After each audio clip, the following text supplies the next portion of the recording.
देखिए, देश के जाने माने अधिवक्ता और धार्मिक स्थलों को लेकर कानूनी लड़ाई लड़ रहे विष्णु शंकर जैन और हरिशंकर जैन कट्टरपंथियों के निशाने पर हैं।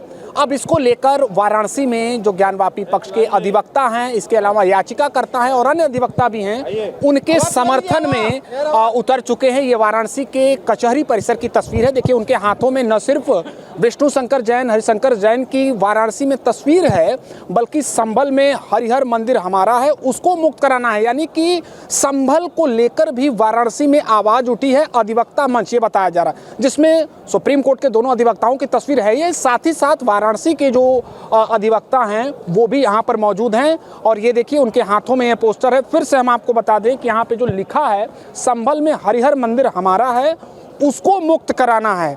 यानी एक आवाज़ यहाँ से उठाई जा रही है। और ये देखिए, जो आज का दिन है, निश्चित तौर पर संभल में शांति व्यवस्था बनाए रखने को लेकर प्रशासन पूरी तरह से अलर्ट मोड पर है। चलिए, जो अधिवक्ता है उनसे बात करेंगे। सुभाष चंद्र चतुर्वेदी जी हैं, ज्ञानवापी मामले में हिंदू पक्ष के अधिवक्ता हैं।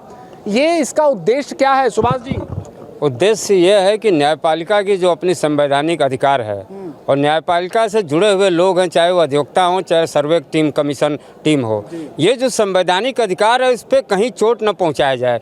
ये अगर जिस दिन कमज़ोर होगा देश, हमें नहीं लगता है कि फिर देश के सामने एक बहुत बड़ा संकट खड़ा होगा। वहाँ उस दिन जो संभल में घटना घटी है, ये किसी हमारे किसी हिंदू, किसी मुसलमान, किसी ग्रुप के खिलाफ नहीं, ये न्यायालय के खिलाफ सीधे सीधे अटैक है। ये आतंक न्यायालय के खिलाफ है। न्यायालय के आदेश पर, न्यायालय के व्यवस्था में जो है वहाँ अधिवक्ता कमीशन गया था। उस अधिवक्ता कमीशन की टीम के सदस्य श्रीमान विष्णु शंकर जैन जी या हरिशंकर जैन जी या जो भी टीम का अधिवक्ता कमीशन रहे, वो न्यायिक व्यवस्था के तहत है। इसलिए ये सारा अटैक आतंकवाद जो है न्यायालय के खिलाफ है और ये आतंकवादी घटना, इसको दंगा का रूप मत दे दीजिए केवल। एक पक्ष, सुधीर जी, एक पक्ष ये भी कह रहा है कि न्यायालय को और समय लेना चाहिए था, ये बेहद संवेदनशील मामला। एक पक्ष का ये भी कहना है समय लेना चाहिए था। यानी जो मुकदमे आज न्यायालय में विचाराधीन है, एक तरफ हाई कोर्ट कहती है मुकदमे का निस्तारण त्वरित किया जाए, अब एक तरफ आप करें समय लेना चाहिए था। यदि न्यायालय ने समय नहीं लिया तो क्या पत्थर मारेंगे? उस न्यायालय के आदेश के खिलाफ हाई कोर्ट जाएंगे, सुप्रीम कोर्ट जाएंगे। आप वहाँ पर इकट्ठा होकर के पत्थर मार के क्या प्रदर्शन करना चाहते हैं? क्या अधिवक्ता विष्णु शंकर जैन को क्या बताना चाहते हैं? अधिवक्ता विष्णु शंकर जैन पर क्यों आरोप लगा रहे हैं? अधिवक्ता प्रैक्टिस न करे, डॉक्टर इलाज न करे, नेता सेवा न करे और इंजीनियर सहयोग न करे विकास में, तो क्या करे देश में? आपके बड़े बड़े जो नेता हैं, जिनको एक पद, जिम्मेदार पद पर हैं, उनको ऐसी बातें नहीं बोलना चाहिए।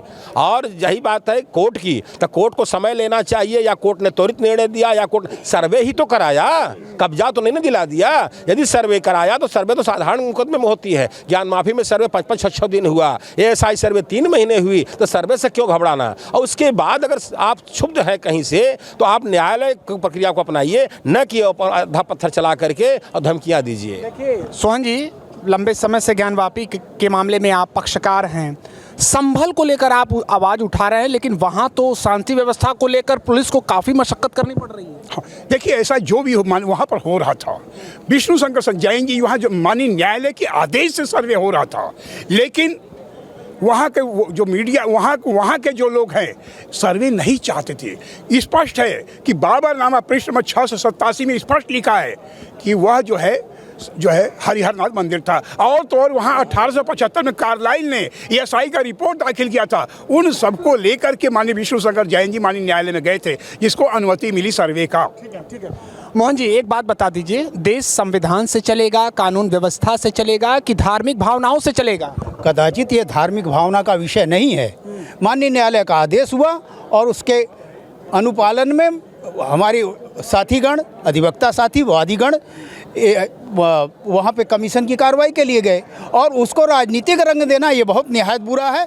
और वहाँ पे लगातार शफीउर रहमान वर्ग का कॉन्स्टिट्यूंसी थी और वहाँ विधानसभा हारने के बाद दूसरे दिन ऐसा होना ये बताता है कि वहाँ के तुर्क और पठानों का संघर्ष है। देखिए, तो कहना होगा कि न सिर्फ संभल में बल्कि संभल के ही मामले को लेकर अब यह विषय काशी में भी चर्चा का केंद्र बना हुआ है। For exclusive and insightful videos, subscribe to our new channel ABP Live Premium.